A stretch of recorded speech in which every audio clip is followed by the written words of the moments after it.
The Austin Ledger. The Austin sun felt different that year. Colder. Liam sat on the park bench, the once vibrant Zilker Park, now just a blur of green and muted sounds. Only 6 months ago, this park was where he and Sarah had dreamt of their future. His future. A future built on his app, ConnectSphere, and the $50,000 he'd saved. Every penny from years of late nights and ramen noodle dinners. Sarah. Her name was a bitter taste. She had been a whirlwind romance, bright, energetic, and so incredibly supportive of his ambition to launch his own tech startup. She understood his passion, or so he thought. She had spoken of a guaranteed investment opportunity through a family friend in international real estate. Quick returns, she'd said, enough to triple his startup capital. He'd been hesitant, but her enthusiasm, her detailed explanations, and, foolishly, his love for her, had convinced him. The day the money disappeared, Sarah disappeared too. The shared apartment, their favorite coffee mugs, her laughter, all gone. The police report called it a sophisticated romance scam. For Liam, it was the end of his world. His startup capital, his trust, his belief in good, all shattered. He was 28 and he felt ancient. The first few months were a dark fog.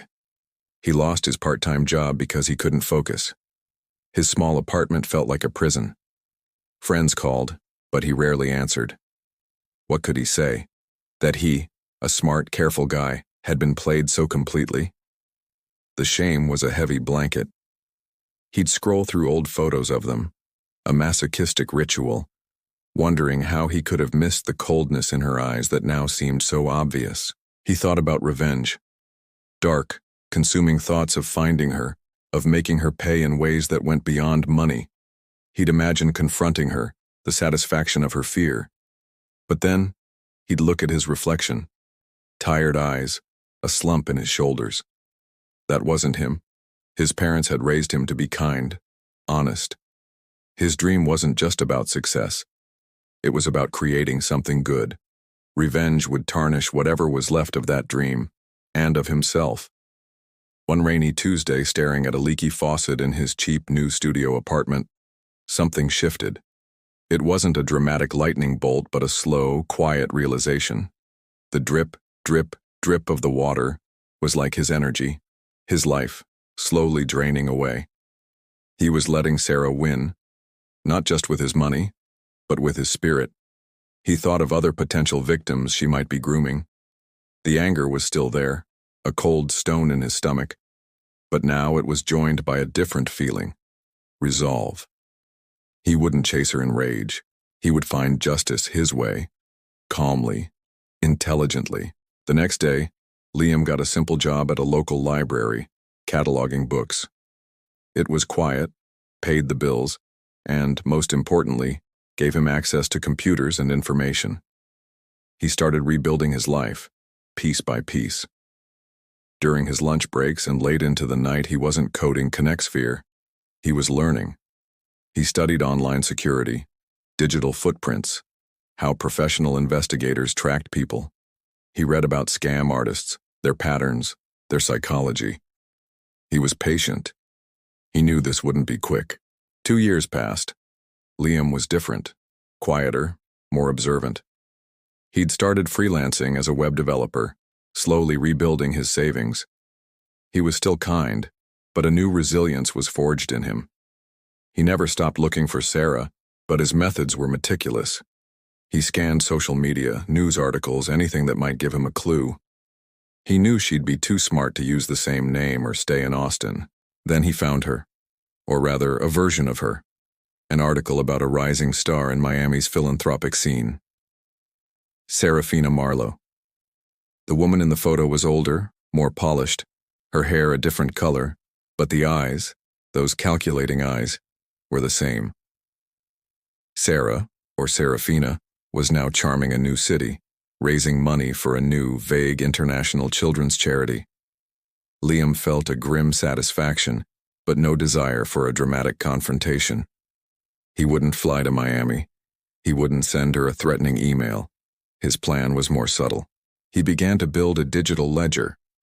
He gathered evidence of her past in Austin, copies of the old police report with her original name, screenshots of her old, now deleted social media profiles where she'd boasted about a lifestyle she couldn't afford, and even a carefully anonymized testimony he managed to get from another man in a nearby town who had been similarly charmed and cheated by Sarah just before Liam met her. He cross-referenced names, dates, and locations, creating a clear, undeniable timeline of her fraudulent activities. He was careful, ensuring everything he gathered was obtained legally or from publicly accessible sources. The Serafina Marlowe of Miami was very active online, promoting her charity galas, her influential friends. She often posted inspirational quotes about honesty and integrity. Liam saved every single one. These would be perfect. His moment came when a well-known investigative journalist in Miami, Maria Sanchez, who specialized in financial misconduct, wrote a skeptical piece about the sudden rise of new, unvetted charities in the city. She didn't name Serafina, but the implication was there. Liam knew this was his opening. He compiled his evidence into a clear, concise digital file. He wrote a short, anonymous email to Maria Sanchez. Subject: Information regarding Serafina Marlowe and potential charity fraud. Ms. Sanchez, I read your recent article with great interest.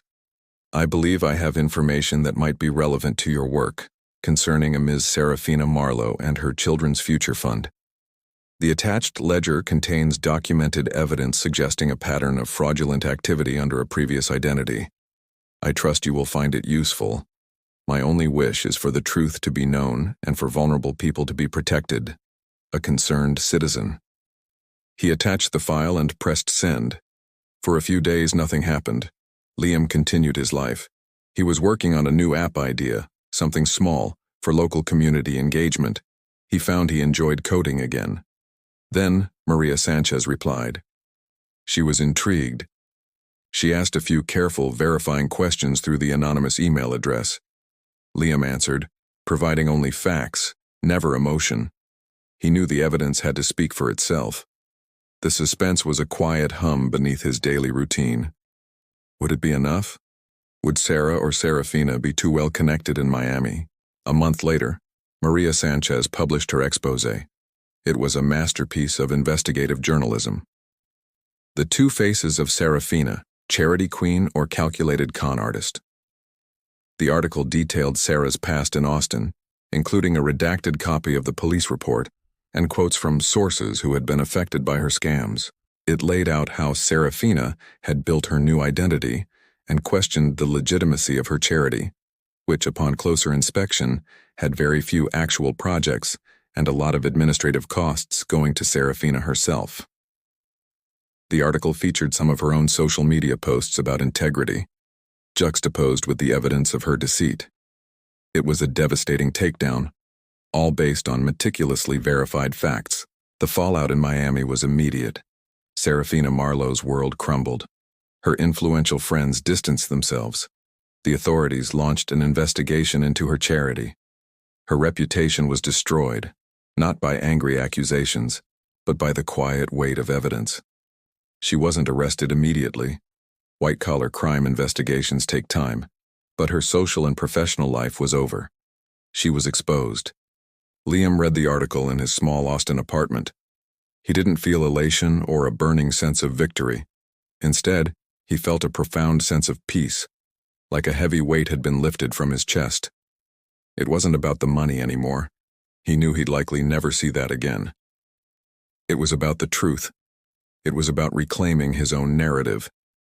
He had faced injustice, not with violence or hatred, but with patience and intellect.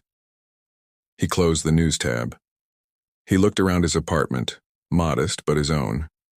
He had a small but growing list of freelance clients. He had his new app idea, Neighborly, which aimed to connect local volunteers with people who needed help. It wasn't going to make him a millionaire, but it felt good, it felt right. He opened his laptop and began to code. The Austin sun streamed through his window, and this time it felt warm. He had not only found justice, he had found himself again. His journey hadn't been about revenge, but about restoration, of truth. and of his own quiet strength. He learned that true power wasn't in hurting those who hurt you, but in rising above, armed with integrity and a well-thought-out plan.